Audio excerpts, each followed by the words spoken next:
everyone. Welcome to Vine Connection's first wine webinar.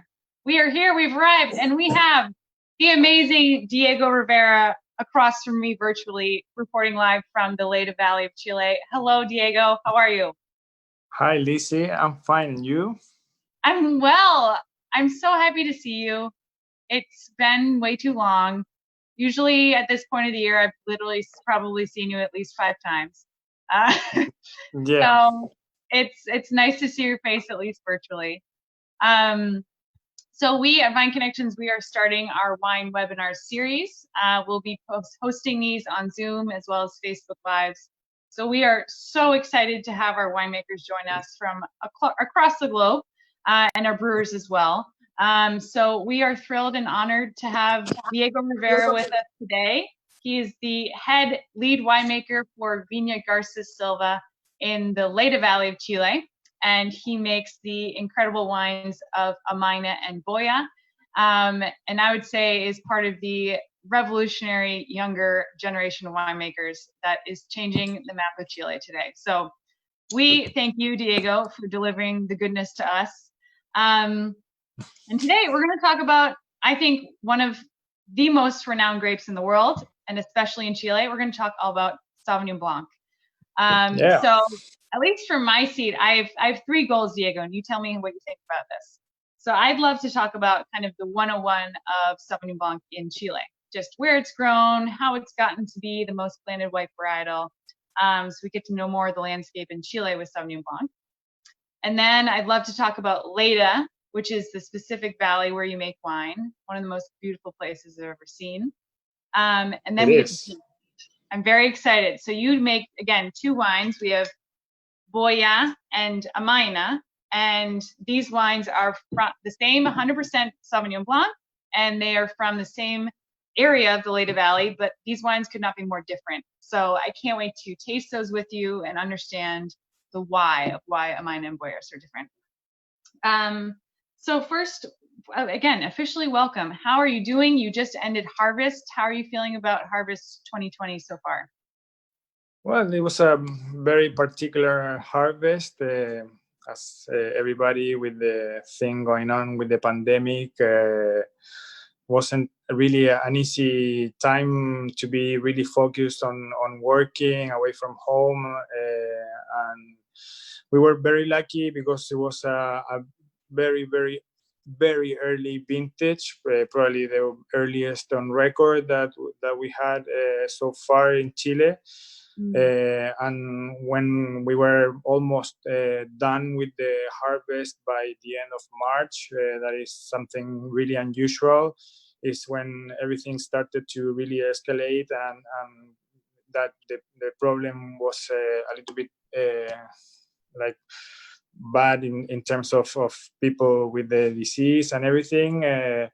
But luckily, as I said, it was a really good timing for an early harvest, and so far the results are really great. I'm really pleased with what we have in the tanks and in the barrels, and in general, I believe there is a great expression for the reds, Pinot Noirs and Syrah, quite early peaked in general, because it was also a warm harvest, so we needed to peak very early, and we don't have very much alcohols in general. There is a nice freshness to the wines, and I really believe it will age in a nice way. It's been great to hear that feedback from different regions in Chile of very fast and furious harvest, which maybe ironically has been a very good thing, seeing that COVID was a big part of the finished harvest. So I'm really happy to hear that, and I'm happy you're feeling healthy and good. It'd be great to learn a little bit more about your background in winemaking in Chile and where you worked before and how you arrived to the Leyte Valley, and a little more about what your experience has been winemaking in Leyte specifically. Okay, well, I started winemaking in 2010. That was my first harvest, so 10 years ago. Also a very dramatic harvest for Chileans with the big earthquake that we had that year. So I'm kind of now used to like this really tough harvest in the middle of like panic, and so that was at Viña San Pedro, a big winery, and was quite an interesting, more industrial first approach to what the real work was. And then, well, I changed a little bit and went to work in England to make cider at the southwest part of England. And then I came back to do another harvest at Viña de Martino, also very nice winery with a very talented winemaker as Marcelo Retamal. That was a very good influence for my career after. And after I did a harvest in Burgundy with Benjamin Leroux, a very well-known producer over there. And then I worked with Rafael Tirado, that is one of the best Sauvignon Blanc producers from the country, at his winery in Colbún. And from that, after I started working as a winemaker, more on a stable job at Viña Terranoble, around the city of Talca, like 3 hours south from Santiago. And after, in 2015, I changed to work to Viña García Silva, and I've been working since then there. And well, now it's my 6th vintage so far, so it's been a really interesting time, more focused on just one place compared to the other wineries that I worked in Chile that had vineyards everywhere, and they purchased fruit in different sites. For me, it's been more in getting focus on just one property, getting the more deep feeling with that. So it's another type of challenge that is for me a little bit more interesting. Absolutely. Well, I love your background. I think it speaks to kind of the global experiences that you've had. I think really has added to your expertise and what you add to your winemaking. Just from my experience working with the wines from Viña García Silva, I think there was a huge shift when you came on. And you have such a touch with your texture and your expressions of your wines that I think has really created a new course for the winery, which is really exciting. So in the theme of Sauvignon Blanc, obviously you work with Sauvignon Blanc at García Silva. Tell us a little bit more just about the other varietals that are planted there and why Sauvignon Blanc became such a predominant varietal, specifically in Lleida, and then we can talk a little more about the other regions of Chile too. Okay, well, within the Lleida Valley and the whole like San Antonio main area, being Lleida a part of the Lleida Valley, where probably you have around 85 to 90% of the vineyards are focused in the Lleida Valley. Well, Sauvignon Blanc was a big success because Chile started making Sauvignon Blanc in the 90s on a more serious base after the first success of Casablanca with the first vineyards planted in the mid 80s.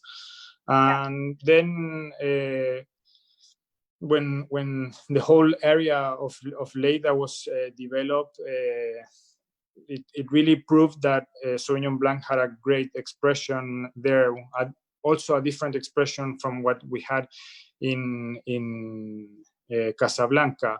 So I think that really jumped the image of what Lleida was as a place, and I think there was a nice match with what we had with the variety and the type of soils and everything.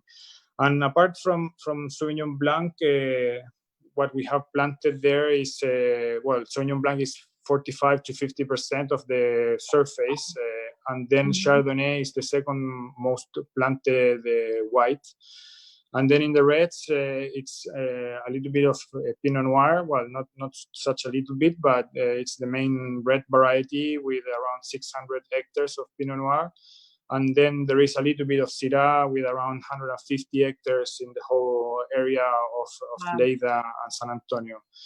So it's a place, to get more in specific, it's a place that is very close to the Pacific Ocean, ranging from like 9 to a couple of miles from the coastline. And it really has a direct influence from the Pacific Ocean with the morning breeze and the afternoon breeze, and a really quite chilled like temperature all year round, that makes a quite special place for growing these like more short cycle varieties that really need to have a lower temperatures to develop all their profile and all their character, and at the end that really has put the Lleida Valley in a nice context, first of all in Chile as a region that produces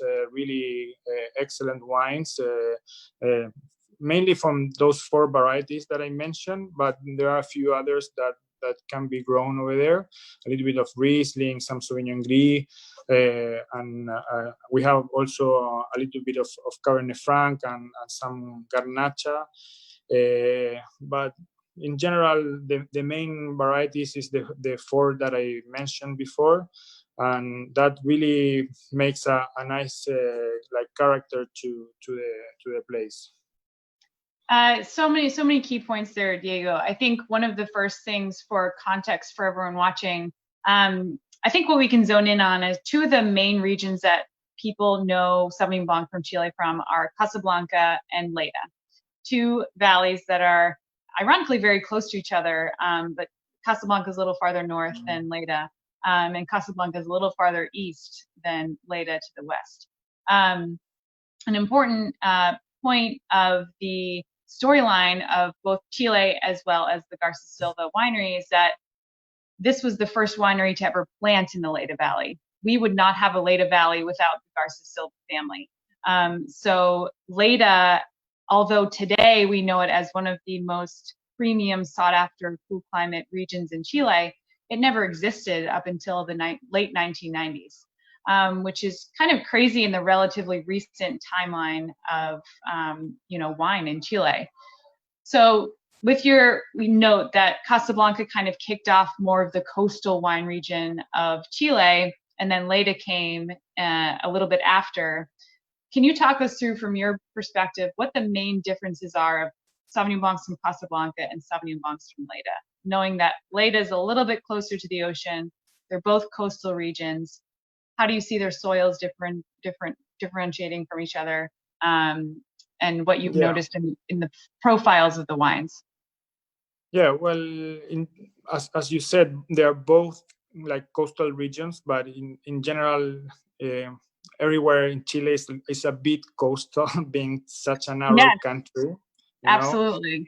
And what we always say is that we, Lleida, are on the western side of the coastal mountain range. And we are really west side of the coastal mountain range because we are actually more on like very old marine terraces that they like go down into the Pacific Ocean in this like rolling hill landscape, and there is no natural barrier with the Pacific Ocean.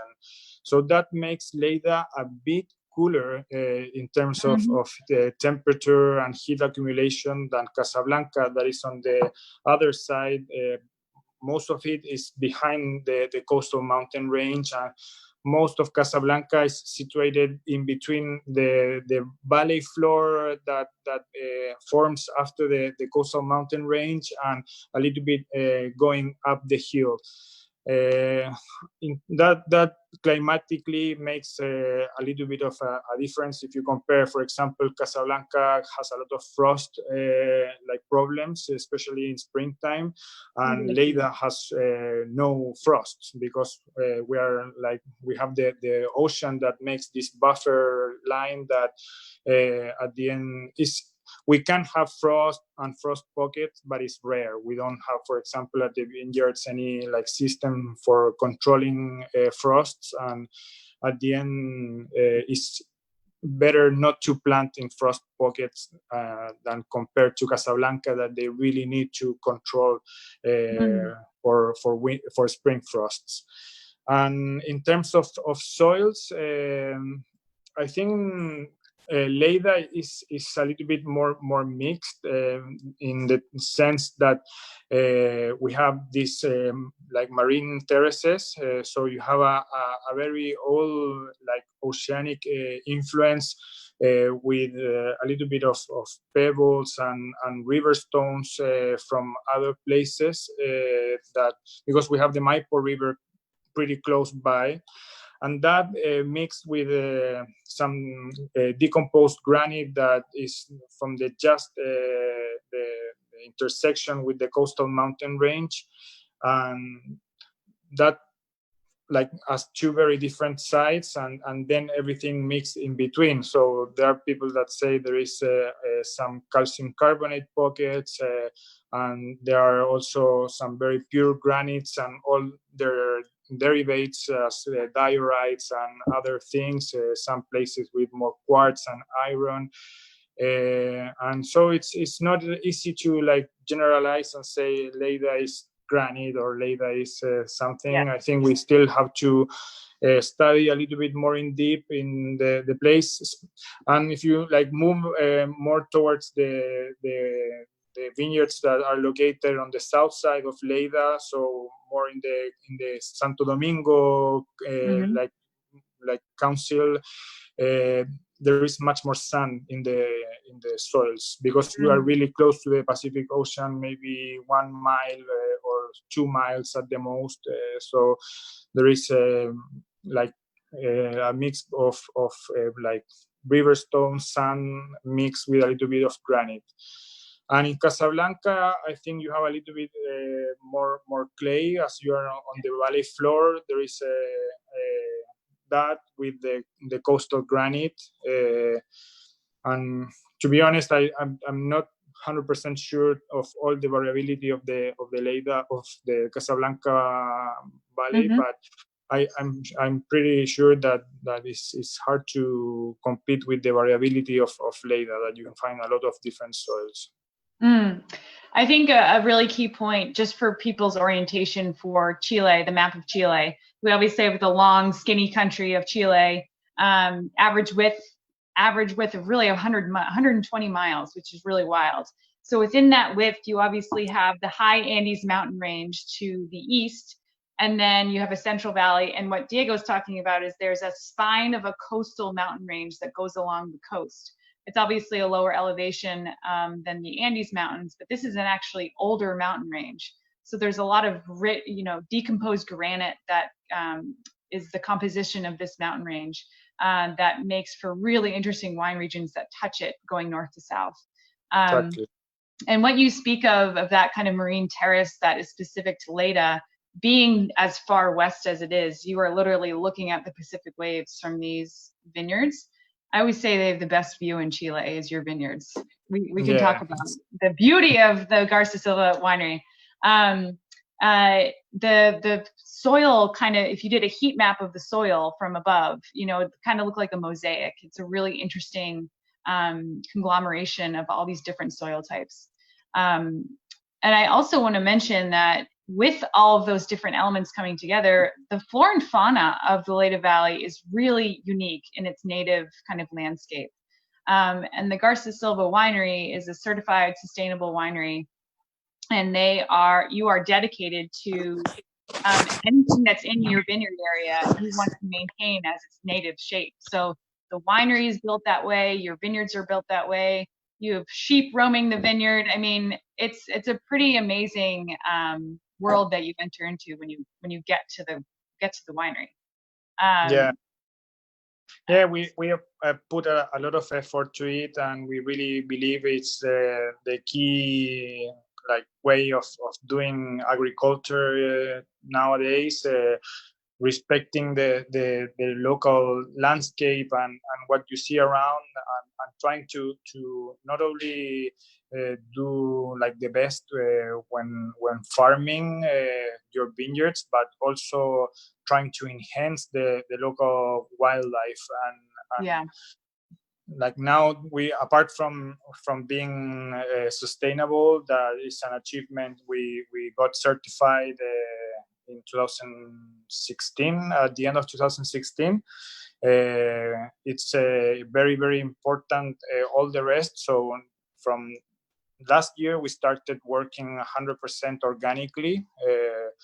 So it's another step to really be in harmony with the local ecosystem. And so far, the results are really, we can see them in the wines of this vintage. I know the time frame is not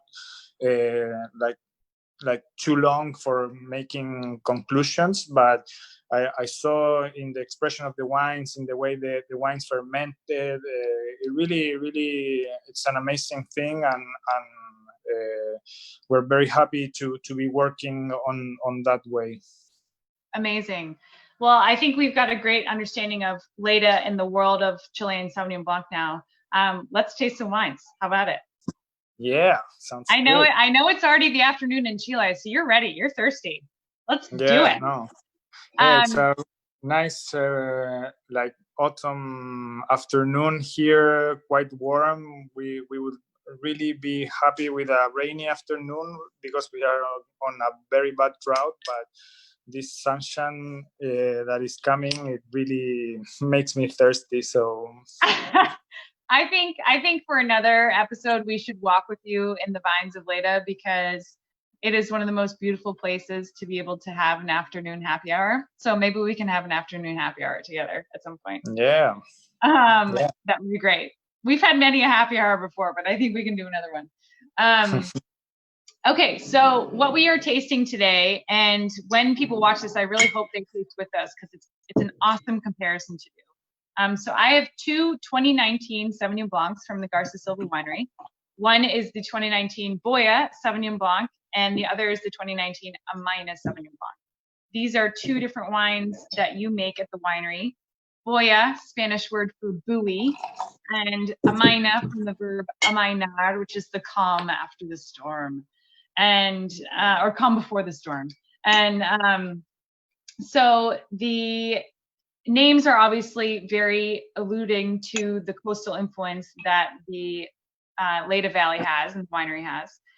Tell us how you, from the vineyard standpoint, start making these wines in a different way. And then let's start with the Boya and taste that, and talk about how you approach Boya from the vineyard to the bottle. Okay, so Boya, the Sauvignon Boya, it's for me, it's a really classic expression of Chilean Sauvignon Blanc, on a nice way to say it.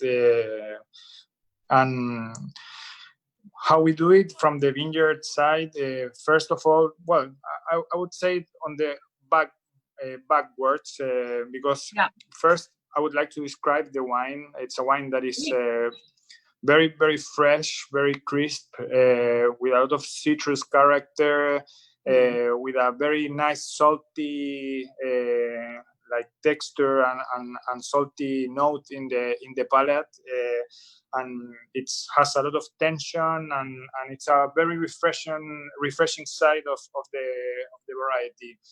And for that, what we've done over the last, I would say, 5 vintages is, first of all, work with the 2 main blocks, between 2 and 3 blocks of fruit that they tend to be on the right side of the property. Viña Garcés Silva is today is 162 hectare of vineyard, and we are divided more or less in half by a huge water creek that cuts the property in half, and the two sites that you can find in each side of the water creek are very different. On one side you have much more like granite and granite based mixed with clay and other things, and on the other side you have much more an alluvial profile with much more like river stone type of profile with clay and different other components. So for Boya, we've been working on that side, on the alluvial terraces, that it tends to be sometimes a more vigorous side. So Sauvignon Blanc can have a nicer canopy. And what we want for this type of freshness and this type of purity in the fruit, we want to have a little bit more shaded canopy and have a protection of the fruit so it doesn't get burned. Because even though we're close to the Pacific Ocean, that we have quite mild days in terms of temperature, and there is fogginess in the mornings.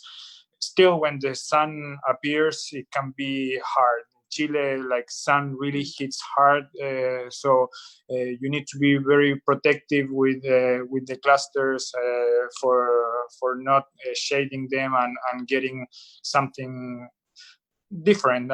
You change the profile with a little bit of sun, and that it's also a mix.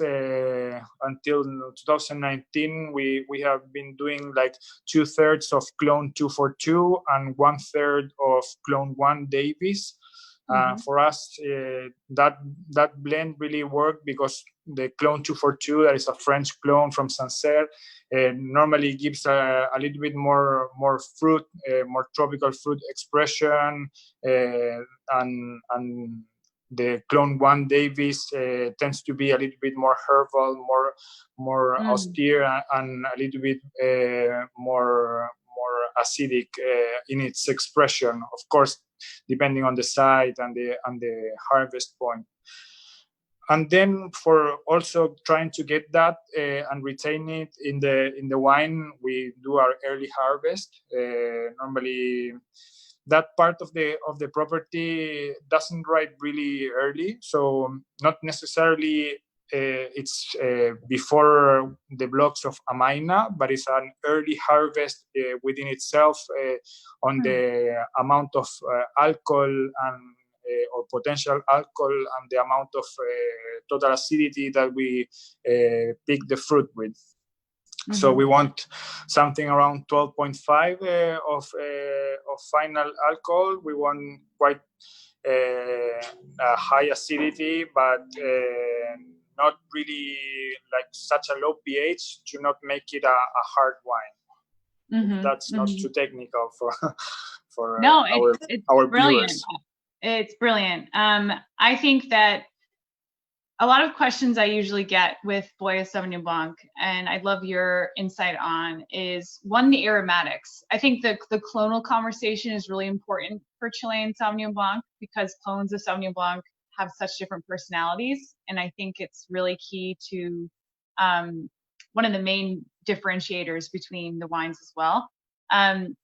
There's usually a lot of jalapeno on some of the notes for Sauvignon Blanc. And then for me, for Boya, it is like super lime acidity, and then it finishes really salty, which I definitely want to talk about the saltiness of the wines from Leda. But tell me a little bit more about the aromatic profile for Sauvignon Blanc and why in certain versions of it you get more of that jalapeno expression. Well, it's a good question because in general, Sauvignon Blanc is a really intense variety in terms of aromas. It has a group of compounds that are called thiols, thioles, that are very volatile, and they really remind very say like intense aromas like passion fruit, like some that they are between a mix of very exotic fruit, and also they can have in the same family of compounds some that are very green like aromas, like tomato leaf, bog, that is a nice like decorating shrub, and that when it's you can modulate a little bit that in the wine, depending on the techniques that you use, depending on how much you macerate or do skin contact before fermenting at the press. Of course, depending on the picking window that you harvest, and other techniques, depending if you use enzymes, if you do other kind of work at the winery. And at the end, for me, what I've decided, like from 2016 vintage, so 5 vintages ago, I really didn't like that green side of the Sauvignon Blanc that can be sometimes overwhelming. And in my conclusions, that was mainly because of like pre-fermentative maceration at the press. And before that, in 2015, we had to macerate because we didn't have the winery like equipped for what we are doing now, and we needed to crush the grapes into a small tank and then press them. So the time in contact with skins was a little bit too much, and that. If you do it, you can really have a nice intensity for the first 8-10 months that mixes that green side of the tomato leaf, the jalapeno, the bog, with the passion fruit, the citrus character, and everything.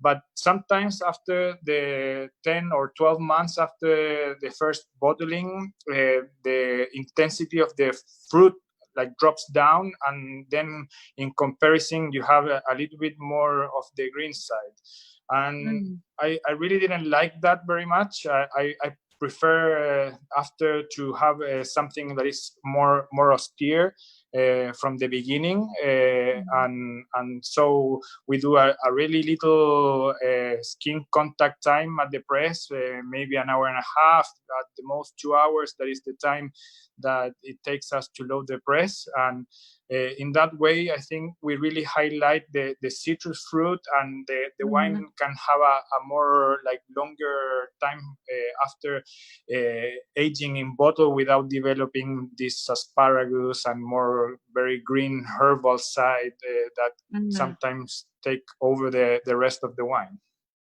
Brilliant. I love it. In that same tone, let's go to Amayna Sauvignon Blanc to now see how Boya and where the vineyard area is compares to Amayna. And also, I think your winemaking for Amayna is really specific as well. So I can't wait to hear your thoughts on that. Just to toot your horn for you, Amayna Sauvignon Blanc, I think, is one of the most flagship wines from Chile for the varietal. It is so brilliantly, beautifully made texturally, and I just think if you're going to look for a wine that you need to learn more about Chilean Sauvignon Blanc, go for Amayna. I think it has just grown to be such an emblematic wine for the varietal and for the country. So bravo to you, my friend. Thank you, Lizzy. I have to connect my phone because Please do. We don't want to lose you.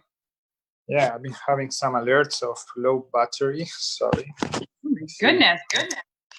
How we can do this? Plug in and drink more Sauvignon Blanc. Yeah, hope it works now. Oh, sorry. Am I back? Yes. Let me see how I can. I don't know if I would be able to have this connected really, but let me put something. Get a wine bottle next to it. Yeah. Okay. So Amayna comes from a different side of the property. As I said, the left side on the winery perspective. So the base of this wine is the oldest block planted in the valley with Sauvignon Blanc. So it's a block that was planted in the year 2000, and it's 100% 242 block. So it's quite now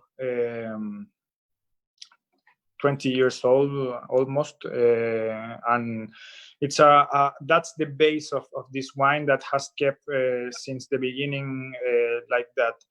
And it's a wine, it's a vineyard that is a little bit older, and so it has a little bit less vigor than the youthness that the other Sauvignon Blanc vineyards present.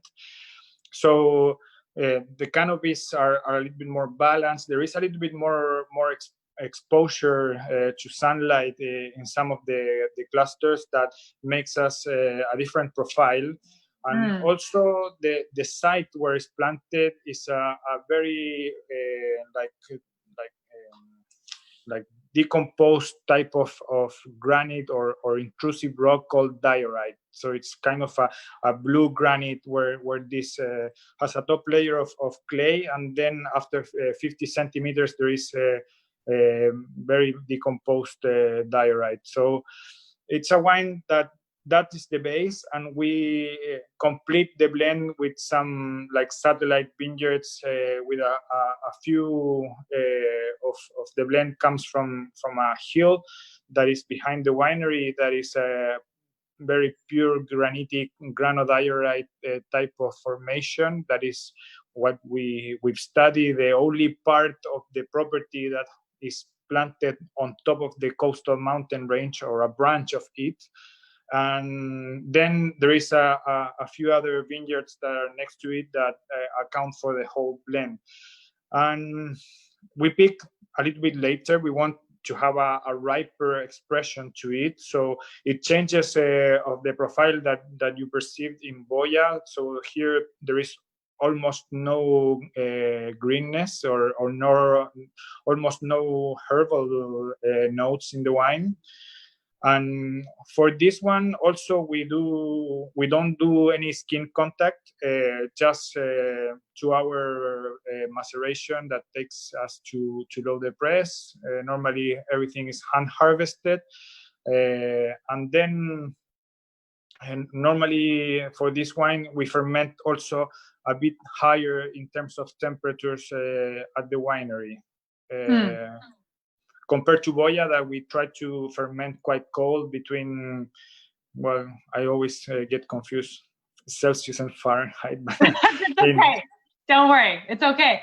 I think these are great takeaways so far. So overall, we have Boya. These are relatively younger vines. They're in more of the alluvial terrace of the area, vineyard area. They have a bigger canopy, so not as much sun exposure. You have some skin maceration on it. Mainly 242 with some Davis 1 clone blended in. Then we transition over to Amayna. This is 242 from that kind of mother block with the diorite soil. And you have a little bit of a later pick for Amayna. Because they're older vines, it's a little lower yield naturally. And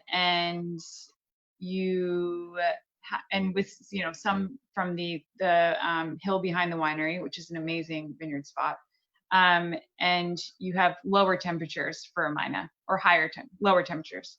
A little bit higher for Amayna. Boya ferments a little bit lower. Yes. So there is actually, like, normally we speak that is like 2 different profiles to ferment the Sauvignon Blancs on a more like technical aspect. That one that is quite cold, that almost yeast are like really like trying to survive, and they in that it's believed that in that type of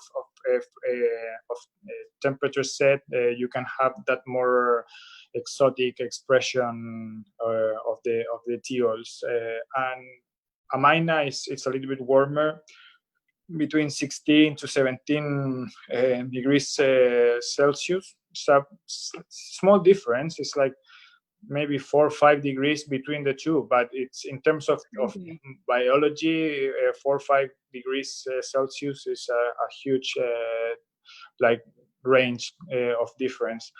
And in Amayna, we get this like creamy, like dense texture. You read my mind. You read my mind. I literally was just about to say, Diego, tell me about the texture of this wine because it's blowing my mind.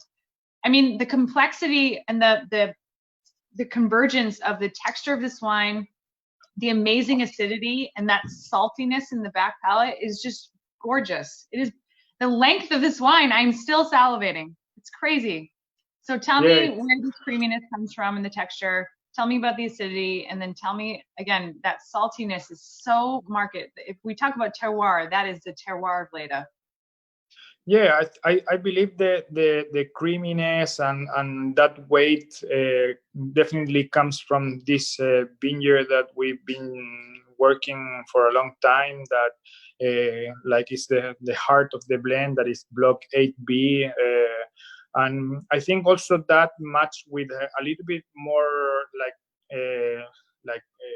riper type of picking. So you get much more concentrated fruit. You get also a little bit of this alcohol and glycerol to the wine that also adds some volume to it.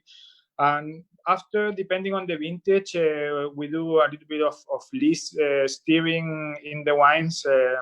In 2019, we didn't do much because it was a slightly warmer vintage as well. So we don't want to get a really fat wine. We want just something, another layer to it. And then the greatest thing of this wine, as you said, is the contrast between that kind of concentrated, slightly sweeter start that it has, and that salty, acidic finish that is really like. Hallelujah! Hallelujah! It is so freaking good. It's amazing. And I know, you know, there's elements of saltiness in the soil that we've talked about before. There are elements of saltiness from the fog that comes in every morning, being at such a coastal region. Do you think that those are the two main sources for that kind of taste of place and that saltiness in the wines from Leda?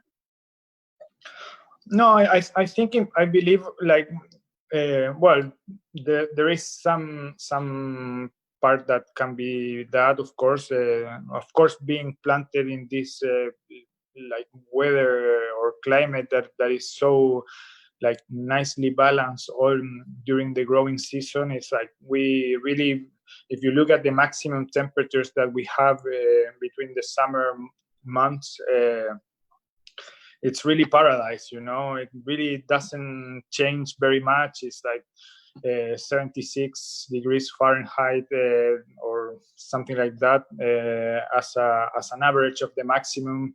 So it's really not hot. It's not really cold, and that really makes the expression of the acidity in the wines very, very lively, and I think that contributes to that feeling of saltiness in the wines. Interesting, got it.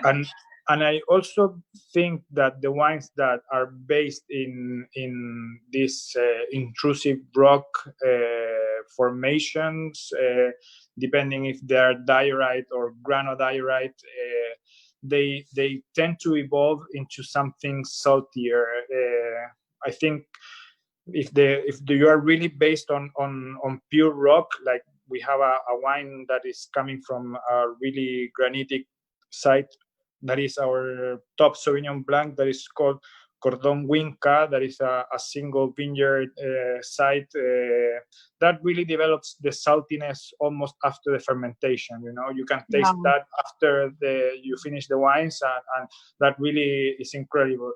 And then the other ones, I think after 1 year in bottle or after 8-10 months in bottle, they develop the saltiness flavor to the wine. And I think it is like the contrast between the like intrusive rock and the expression of the Sauvignon Blanc. I love it. Well, let's talk about the most important thing with wine, which is the food that we eat with the wine. I am originally from the East Coast of the United States, and so I grew up with seafood all around me. And there's nothing I love more than getting to Chile and diving into all of the seafood that is in Chilean cuisine. It is a playground of all different creatures that come from the Pacific Ocean there. And it is such a pillar of what you eat when you're in Chile. And I think that for any seafood lover's dream, arriving to the Garza Silva winery and cracking crabs and having ceviche and eating oysters and having abalone and having corvina, salt-crusted corvina from the mud oven, it is unbelievable. And of course, what grows together goes together. So pairing it with these wines is amazing. Being such a culinarian yourself, Diego, what is your favorite Chilean seafood dish and why? Especially to drink with your wines. Well, it's a very, very good question. Well, Chile is incredible because it's such a long coastline that at the end, like there is like specialities from different sides of the latitude of the country. So, for example, you have from the north, you can get like the most like tender razor clams that normally we eat them with like Parmesan cheese. It's something that I could eat like maybe like a bucket. It's like Matcha alla parmesana, so good. Yes, so good. And then if you like go to the other extreme where the water is much colder, because in general in Chile the Pacific Ocean has this Humboldt current that flows from the Antarctica and really shapes up the whole marine life and also the climate that we have in the coastline. That the further you go south, the colder the water gets. And for example, if you go to Chiloé, that is like a huge island next to the continent that is 1,000 kilometers from Santiago, you find the like most incredible oysters from Chiloé that are really, really amazing and are also quite mild in flavor, but with a lot of saltiness, and I believe they pair wonderful with the Sauvignon Blancs. And then, well, you can like make like puree. That is something very, very special. That is kind of like like red type of thing, like that is full of iodine flavors, that it's salty and iodine, and that is the best for Sauvignon Blanc puree in some like preparations with onions and a little bit of green chilies is like incredible. So good. I forget if it was I think it was an Anthony Bourdain special on Chile that he explores puree. If no one has heard of it before, look it up. It is like this wild crustacean looking creature that is bright orange red. And you slice it up and you can make it into ceviche or add it to ceviche. It is such a wild experience of texture and flavor, but it's almost like it's one of those so wild things that you want more of it. And well, sea urchins. It's like let's not even talk. I mean, let's talk about the erizo, the uni. Yeah. Uni in Chile is the most ridiculous thing in the world. Yeah, it's crazy. It is. So you can buy a kilo of uni, they call it erizo in Chile, and it is not very expensive, and it is fresh from the sea. And if you add just some citrus over it with some sliced, diced cebolla, onion, or some cilantro, it is bliss. It is a taste of the ocean that you can't get anywhere else. It's amazing. Yeah, it's a mix between this like creaminess texture with an iodine salty note, and like combined with the seasoning can be really heaven. It's amazing. Yeah, so there is a lot of things that we can pair, and also warmer like dishes like caldillo de congrio and God, yeah. Oh my God. Yeah. No, it's amazing. You're giving me saudade for Chile, like that missing feeling, like it's in my heart. You haven't been for a while here. I know, it's too much. Well, I could talk to you all day, Diego, about Sauvignon Blanc and Leda and Chile. Before we part ways, I lastly just want to ask you two questions. One is a question, and two is just a fun round of things that we'll do. But I really want to know, I think Chile is in one of the most exciting chapters it's ever been in for wine across the country, which includes, what's happening in Leda multiplied with every valley that's in Chile. What for you are you most excited about for Chilean wine right now? Well, I really believe the size of bottlings is getting, like, for top wines. First of all, there is many more small bottlings available, so that means many more expressions of places than ever before. So that really is something great, because it's the only way that you can explore a place, a valley, or terroir in general, is having like a small producer or even a big producer that makes small bottlings from a different place. And at the end, you can have, I don't know, 8, 10, 15, ideally more than that, bottles of an expression of a place. And that really creates culture around, creates a sense of origin or a sense of place. And I think every year it appears a new area or new bottlings within an area. And I think that is the only way that we will progress and polish our places and our wines. And I think that is something that is really great about what is happening in Chile right now. And the other thing is that I'm really, or something that really makes a great a great idea of how future can be, is how we are moving to the south. There is a lot of new plantings in Malleco.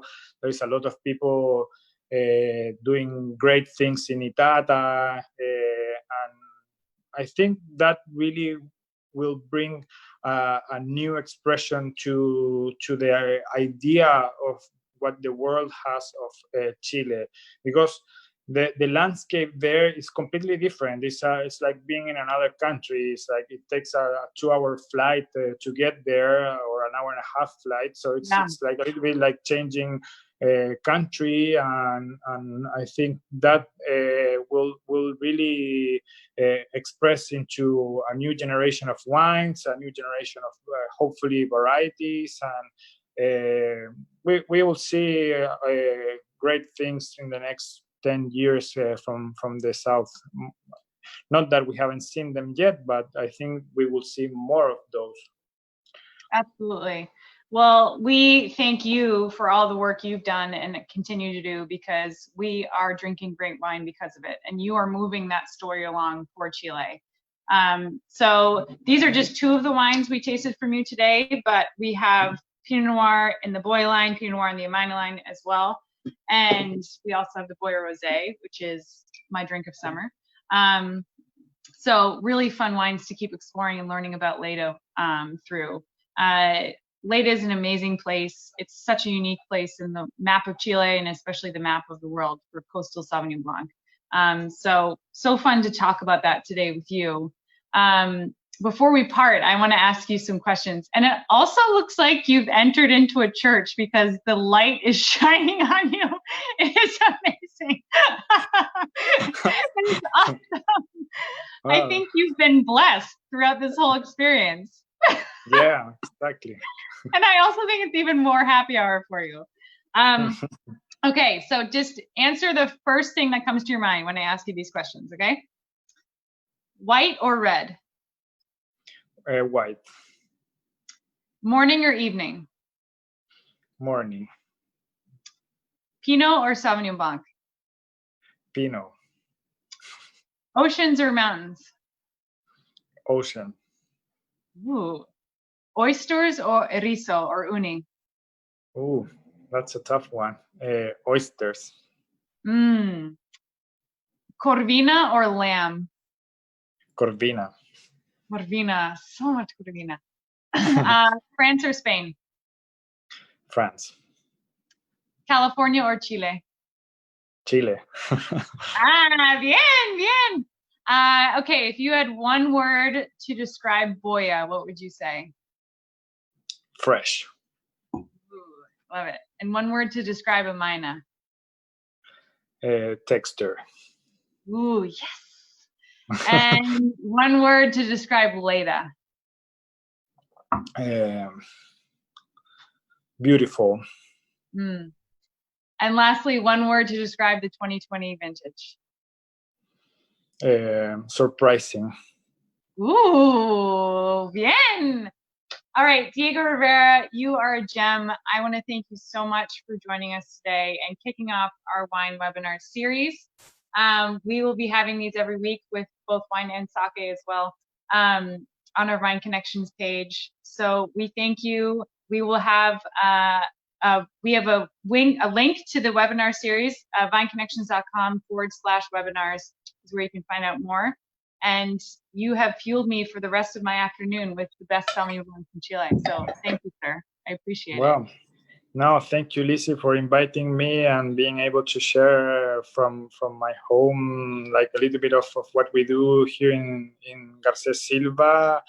And I hope this thing really ends up soon, and we can really get back to do this in real life, in real time, with all the people that enjoy the wine. So thank you.